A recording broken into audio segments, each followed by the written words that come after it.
अगर हम आपसे कहें मैंने ताला तुड़वा दिया है, ठीक है, या फिर हम कहें मैंने उससे पोछा लगवाया, ठीक है, इन सेंटेंसेस को आपको इंग्लिश में कहना तो आप कैसे कहो? ठीक है, देखिए अगर इन सेंटेंसेस को हम देखते हैं तो हमको ये समझ में आ रहा है कि इसमें हम खुद ना काम करके किसी और से काम करा रहे हैं। तो इंग्लिश में ये फंक्शन हमारी 3 वर्ब्स करती हैं मेनली, गेट, हैव और मेक, ठीक है, जिनको हम कहते हैं कॉजेटिव वर्ब्स। इसमें हम खुद ना कोई काम करके किसी और से कराते हैं, ठीक है।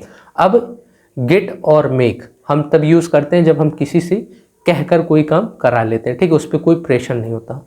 लेकिन मेक वर्ब हम तब यूज़ करते हैं जब हमको दूसरे पे प्रेशर डाल के कोई काम कराना है, ठीक है। अब गेट और हैव का एक अलग स्ट्रक्चर है और मेक पॉजिटिव वर्ब का अलग स्ट्रक्चर है, ठीक है। तो पहले हम गेट और हैव का स्ट्रक्चर समझ लेते हैं। पहले हम लगाएंगे सब्जेक्ट प्लस गेट या हैव पॉजिटिव वर्ब, और इसको हम सेंटेंस का टेंस के हिसाब से फॉर्म बदल सकते हैं, ठीक है। जैसे गेट का गॉट हो सकता है, गॉटेन हो सकता है, ठीक है। ऐसे ही हैव का हैज़ हैड हो सकता है। प्लस ऑब्जेक्ट प्लस वर्ब की third form plus by plus agent, ठीक है। ये हो गया पूरा स्ट्रक्चर। आखिरी में बाई लगा के एजेंट लिखना है जिससे हम काम करवाएंगे, ठीक है।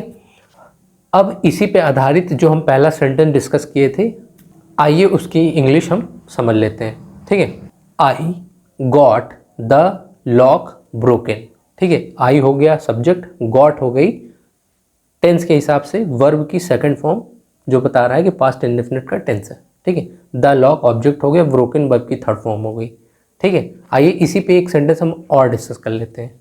मैंने लैपटॉप की मरम्मत करवा ली, ठीक है। अब इस सेंटेंस को आप देख रहे हैं तो इसमें कोई प्रेशर जैसी फीलिंग नहीं, भले हम दूसरे से काम करा रहे हैं, तो इसमें गेट और हैव लगेगा, ठीक है।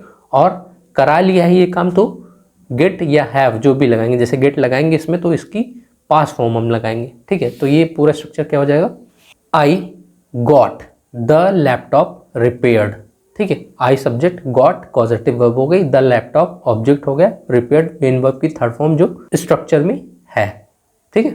तो आइए अब हम समझ लेते हैं मेक पॉजिटिव वर्ब का स्ट्रक्चर, ठीक है। तो इसमें हम पहले लगाएंगे सब्जेक्ट, फिर प्लस मेक पॉजिटिव वर्ब, और ये टेंस के हिसाब से चेंज हो सकती है, ठीक है। जैसे मेक का मिड भी हो सकता है, ठीक, प्लस एजेंट प्लस वर्ब की बेस फॉर्म प्लस ऑब्जेक्ट, ठीक है। ये है इसका स्ट्रक्चर। आइए अब इस पे हम कुछ सेंटेंस समझ लेते हैं। मैंने उससे पोछा लगवाया, ठीक है। इसको हम इंग्लिश में लिखेंगे I made him mop the floor, ठीक है।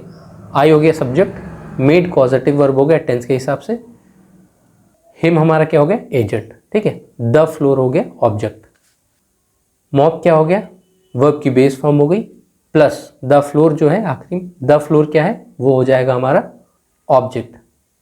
वह मुझसे रोज खाना बनवाता है, ठीक है। इसको हम इंग्लिश में कैसे लिखेंगे, he makes me cook every day, ठीक है। ये एक तरीके से क्या है रेगुलर एक्शन की बात कर रहा है, हैबिट की। तो इसमें जो पॉजिटिव वर्ब है मेक, उसको हम लिख दिए मेक्स, ठीक है, प्रेजेंट इंडेफिनिट टेंस में, ठीक है। और ही जो है शुरू में सब्जेक्ट हो गया, और मी जो है ये क्या हो गया एजेंट हो जाएगा जिससे काम कराया जा रहा है।